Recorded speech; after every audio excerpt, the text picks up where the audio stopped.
Hello student, welcome in today's class. Today we have to move further and have to see the use of ego और before. जी हाँ, ego और before.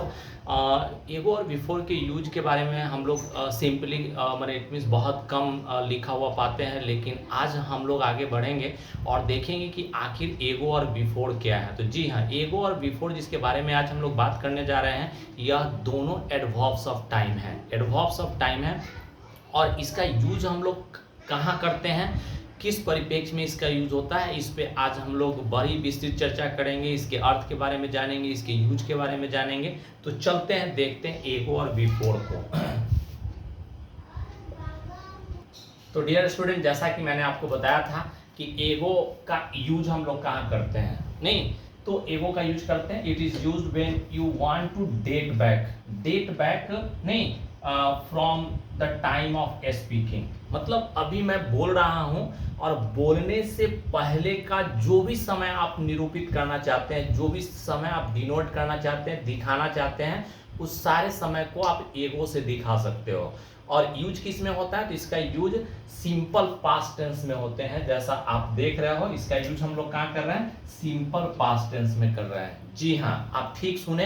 And it means बोलने के समय से पहले, it means अभी जो हम बोल रहे हैं इसके पूर्व जो भी समय दिखाना है, घंटा भर पहले, महीना भर पहले, साल भर पहले, 20 साल पहले का अगर समय आपको दिखाना है, तो उस केस में आप एगो का यूज करोगे, जैसा आप देख रहे हो. तो सेंटेंस सिंपल पास्ट है. सिंपल पास्ट मतलब सब्जेक्ट के बाद V2 का यूज होता है, आप देख रहे हो. तो सिंपल पास्ट टेंस में इसका यूज किया जाता है सिंपली. अब हम लोग आगे बढ़ते हैं, और जो लोग कॉम्पिटिटिव एग्जाम का तैयारी करते हैं उनके सेट में यह बात जरूर आएगा कि जिस सेंटेंस में एगो लग जाते हैं, जी हाँ, एगो अगर लग जाता है तो उस सेंटेंस में आगे डैट आएगा, डैट नहीं. और आपको कॉमन एरर क्या देगा, तो एगो सेंटेंस में लगा रहेगा और उसके साथ सिंस लगा के आपको सेंटेंस देगा, जो बिल्कुल गलत होगा. तो चलते हैं, इसको भी देख लेते हैं.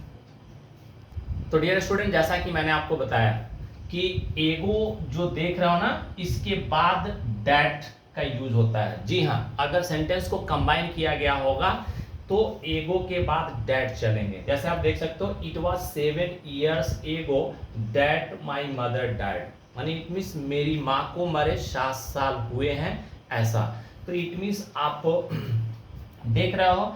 लेकिन एक दूसरा सेंटेंस भी होता है, it is 7 years since my mother died. जब से देखोगे, यानी इट मीन्स इस सेंटेंस को जब देखोगे तो पता चलेगा 7 साल हुए हैं, यानी इट मीन्स मेरी माँ को मरे. इट मीन्स जब से मेरी माँ मरी है तब से 7 साल बीत गए हैं, नहीं हुए हैं.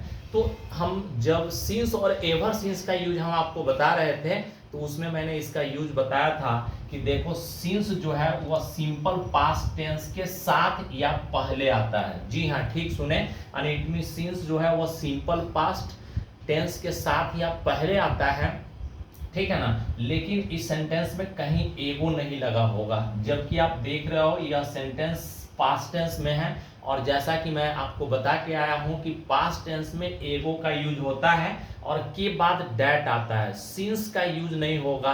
और इस पे जो लोग कॉम्पिटिटिव एग्जाम्स का तैयारी करते हैं, सेट में इस पे प्रॉब्लम आएंगे, तो इस बात को आपको ध्यान में रखना है. तो अब हम लोग बढ़ते हैं आगे और देख लेते हैं बिफोर का यूज. तो जो बिफोर जिसके बारे में हम लोग चल रहे हैं चर्चा करने, वह बड़ी मल्टीफेरस अर्थ रखता है. जी हाँ, ठीक सुने. यह जो बिफोर है ना, यह एक एडवर्ब है जी. एंड इट मीन्स आप जब एडवर्ब को पढ़ोगे तो एडवर्ब्स ऑफ टाइम है यह बिफोर, साथ ही साथ यह कंजंक्शन है और प्रीपोजिशन भी है. तो हम चलते हैं और बिफोर के बारे में देखते हैं. तो डियर स्टूडेंट, आप देखो, हम बिफोर का यूज पढ़ रहे हैं. जी हाँ, बिफोर का यूज पढ़ रहे हैं. और यहाँ जो बिफोर देख रहे हो ना, यह एडवर्ब ऑफ टाइम के रूप में यूज हुआ है. एडवर्ब ऑफ टाइम के रूप में, इट मींस एक एडवर्ब के रूप में आया है जो किसी काम के समय को बताएगा और कब प्रश्न का जवाब देगा. जैसा आप जानते हो तो हम लोग देखें क्या कि इसका अर्थ क्या होता है। तो इसका अर्थ पहले होता है, it means any time before now. Now मतलब at the time of speaking, बोलने से पहले का कोई भी समय अगर आप निरूपित करना चाहते हो, दिखाना चाहते हो, तो बिफोर का यूज करना है। तो देखोगे इसका use simply present perfect tense में चलता है। And it means present perfect tense मतलब आप जान रहे हो structure subject plus have has plus V3, तो इसका यूज प्रेजेंट परफेक्ट टेंस में चल रहा है। आप यहाँ देखोगे I think I have seen him before, मैं सोचता हूँ कि मैं उसको पहले देख लिया हूँ, या मैंने उसे पहले देखा है। वैसे ही हैव यू एवर बीन, देखो have you ever been here before, क्या आप इसके पूर्व यहाँ कभी आए हैं। तो आए हैं प्रेजेंट परफेक्ट टेंस आप देख रहे हो। तो आपको जो सबसे महत्वपूर्ण बात regarding to the term it means before आपको ध्यान में रखना है कि इसका अर्थ क्या होता है, पहले होता है। एनी टाइम नहीं, any time before the time of speaking ऐसे। और यूज कहाँ होता है, तो इसका यूज प्रेजेंट परफेक्ट टेंस में होता है। लेकिन यह केवल इसका एक पहलू है, आगे का बात जब आप जानोगे तो आपको भी आश्चर्य होगा। यह जो बिफोर देख रहे हैं ना, यह बड़ी गजब का एडवर्ब है, याद रखिएगा। यह प्रेजेंट परफेक्ट के साथ तो चलता ही है, साथ ही साथ इसका यूज सिंपल पास्ट में भी होता है। जी हाँ, और पास्ट परफेक्ट टेंस में भी इसके यूज होते हैं, जिसको हम आगे के एग्जाम्पल से देखते हैं।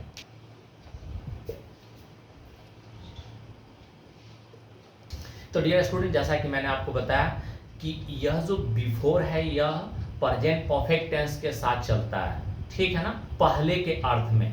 लेकिन इसका यूज सिंपल पास्ट टेंस में भी होता है। जी हाँ, ठीक सुने, आप सेंटेंस देखोगे यहाँ V2 लगा है। जी हाँ, यहाँ V2 लगा है, लेकिन आगे देखोगे बिफोर का भी यूज हुआ है। और आप इसका अर्थ देखोगे I never saw such epidemic, इस देखोगे मैंने ऐसी महामारी कभी नहीं देखी या देखा।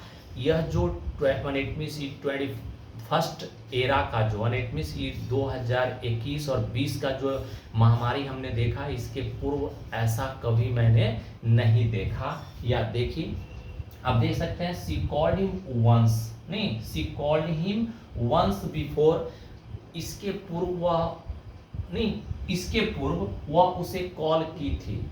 इसके पूर्व वह एक बार उसे कॉल की थी और एक बार फिर से करेगी। तो इसके पूर्व वह एक बार की थी, इसके पहले मैं कभी ऐसी महामारी नहीं देखा था। तो सेंटेंस सिंपल पास्ट में और बिफोर का यूज हो रहा है। तो आप इस कंफ्यूजन में नहीं रहोगे कि बिफोर केवल प्रेजेंट परफेक्ट टेंस में चलता है, सिंपल पास्ट टेंस में भी इसके यूज होते हैं, जैसा आप देख रहे हैं। लेकिन अब इसका यूज हम लोग पास्ट परफेक्ट टेंस में भी देखते हैं। तो डियर स्टूडेंट, यह बिफोर जो देख रहे हो इसका यूज पास्ट परफेक्ट टेंस में भी होते हैं। जी हाँ, आप ठीक सुने, पास्ट परफेक्ट टेंस जैसा आप देख रहे हो यह पास्ट परफेक्ट टेंस में भी चलता है। अगर आप बीते समय में यानी बीते समय पास्ट मोमेंट में देखोगे, यहाँ पास्ट मोमेंट में किसी समय के पहले वाला टाइम दिखाना चाहते हो। जी हाँ, बीते समय में कोई समय के पहले वाले टाइम को अगर निरूपित करना चाहते हो, दिखाना चाहते हो, तो इसका यूज पास्ट परफेक्ट टेंस में भी चलता है। जैसे I said that I had seen him before, मैंने कहा कि मैं उससे पहले ही मिल चुका था। जी हाँ, माने इट मींस आपके मिलने से पहले ही मैं उससे मिल चुका था। वैसे ही she recalled that she had met me before, अरे अरे अरे, उसे याद आया, उसने याद किया कि वह मुझसे पहले ही मिल चुकी थी। वह मुझसे पहले ही मिल चुकी थी मतलब किसी इंसिडेंट के पहले। तो इस तरह से बीते समय में किसी इंसिडेंट के पहले वाला समय को आप निरूपित करना चाहते हो, दिखाना चाहते हो, तो इसका यूज पास्ट परफेक्ट टेंस में होता है। तो dear student, and it means I would like to recall the terms once again. हम लोग पढ़ रहे हैं एगो और बिफोर। एगो और बिफोर ही क्यों हम लोगों को पढ़ना था, क्योंकि दोनों का मतलब पहले होता है। एगो माने भी पहले, बिफोर माने भी पहले, जैसा कि मैंने आपको बताया। तो एगो जिसके बारे में हमने बताया कि अगर आप बोलने से पहले वाला कोई भी टाइम दिखाना चाहते हो, घंटा भर पहले, महीना भर पहले, साल भर पहले का बात अगर दिखाना चाहते हो तो एगो का यूज सिंपल पास्ट टेंस में किया जाता है। जी हाँ, मैंने दूसरा बात क्या बोला कि अगर सेंटेंस कंबाइन किया हो, एगो किसी सेंटेंस में लगा हो, मतलब सिंपल पास्ट टेंस में लगा हो और सेंटेंस कंबाइंड हो, तो एगो के बाद डैट का यूज होता है, सिंस का यूज नहीं होगा।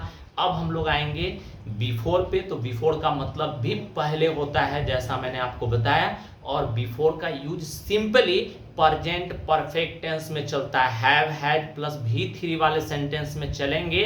लेकिन यह बात माने इट मींस कंफ्यूजन में आप बिल्कुल नहीं रहोगे, यह सिर्फ प्रेजेंट परफेक्ट के साथ नहीं, इसका यूज सिंपल पास्ट में भी होता है, और साथ ही साथ आप बीते समय में किसी घटना या समय के पहले आप दिखाना चाहते हो, डिनोट करना चाहते हो, तो इसका यूज जो है वह पास्ट परफेक्ट टेंस में भी होता है।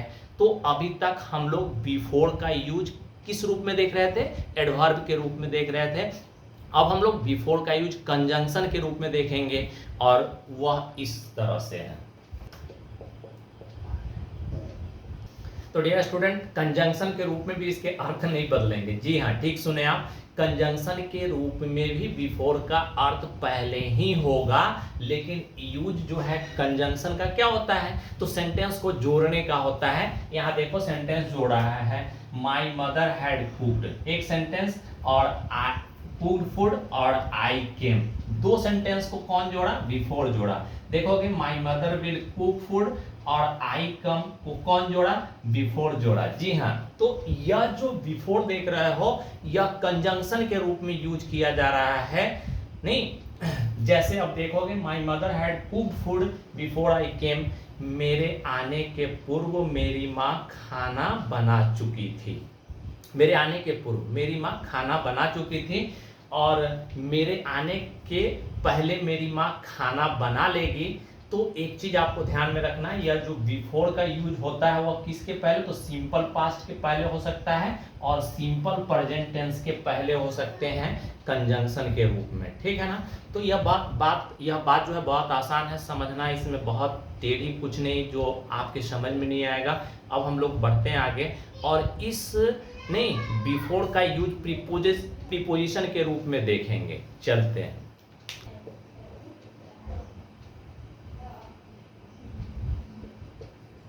तो डियर स्टूडेंट, हम लोग बात कर रहे हैं बिफोर पे। तो यह बिफोर का अर्थ मैंने बताया कि पहले होता है, ठीक है ना, जब वह एक एडवर्ब या कंजंक्शन के रूप में काम कर रहा था। लेकिन अब यहाँ पे इसके अर्थ बदल जाएंगे, देखोगे। इट मींस बिफोर जब प्रीपोजिशन के रूप में काम करता है तो यह दो अर्थ देता है, डबल नहीं। आप देख सकते हो अर्लियर देन, मतलब इसका एक अर्थ पहले जैसा होता है, देखोगे पहले होगा तो आप देख रहे हो, और इसका यूज कहाँ होंगे? तो पॉइंट ऑफ टाइम। जी हाँ, पॉइंट ऑफ टाइम का मतलब वह टाइम जिसमें पॉइंट दिया गया हो, जैसे सोमवार से, जनवरी से, 11 महीना से, यह सब पॉइंट ऑफ टाइम है। तो it means point of time के पहले इसका यूज होता है। देखोगे she will finish her work before Monday, it means सोमवार के पहले वो अपना काम पूरा कर लेगी। यह जो मंडे देख रहे हो ना, यह पॉइंट ऑफ टाइम है, मंडे पॉइंट ऑफ टाइम है, 3 बजे पॉइंट ऑफ टाइम है। कम बैक बिफोर 3 o'clock, 3 बजे के पहले लौटो, नहीं सोमवार के पहले वो अपना काम पूरा कर लेगी। तो पॉइंट ऑफ टाइम के पहले बिफोर का यूज हुआ है, और अर्थ क्या है यहाँ पे? तो अर्थ पहले है, याद रखेंगे, पहले अर्थ दे रहा है। और जब हम इसके दूसरे यूज पे आते हैं तो बिफोर का मतलब इन फ्रंट ऑफ हो जाता है, के सामने। जैसे आप देखोगे द लॉयर इज स्टैंडिंग, जी हाँ, इट मींस लॉयर जो था वह जज के सामने खड़ा है। देखोगे लॉयर इट मींस वकील साहब जज साहब के सामने खड़े हैं, और वैसे ही सी सिटिंग बिफोर हर फादर, वह अपने पिताजी के सामने बैठी है, पिताजी के सामने। तो इस तरह से आपने देखा इस बिफोर का यूज किस तरह से नहीं बदलता है। यह एक एडवर्ब है, तो एडवर्ब के रूप में पहले जैसा अर्थ देता है, कंजंक्शन के रूप में वह दो या दो से अधिक वाक्यों को जोड़ता है और प्रीपोजिशन के रूप में दो अर्थ देता है पहले और के सामने। तो इस तरह से and it means I hope you will understand ago और before bell as you know. Ago और बिफोर को मैंने क्यों एक साथ कंबाइन किया, क्योंकि दोनों का अर्थ पहले होता है और मैंने एगो और बिफोर के बारे में पहले एंड इट मीन्स रिपीट कर दिया है, बता दिया है। और I hope there will be no any problem, no and it means regarding to the term, but if you feel any trouble regarding to the term you must write in the comment box, no. And if you like, अगर आपको यह video पसंद आता है तो इसको share जरूर करिए, ज़रूरतमंद लोगों तक जरूर पहुंचाइए। मेरे चैनल को सब्सक्राइब करिए ताकि इसी तरह के इंटरेस्टिंग वीडियो आपको मिलता रहे। और फिर हम लोग मिलेंगे, तब तक हम लोग लेते हैं जुदा एंड इट मीन्स विदा होते हैं। That's all, thank you.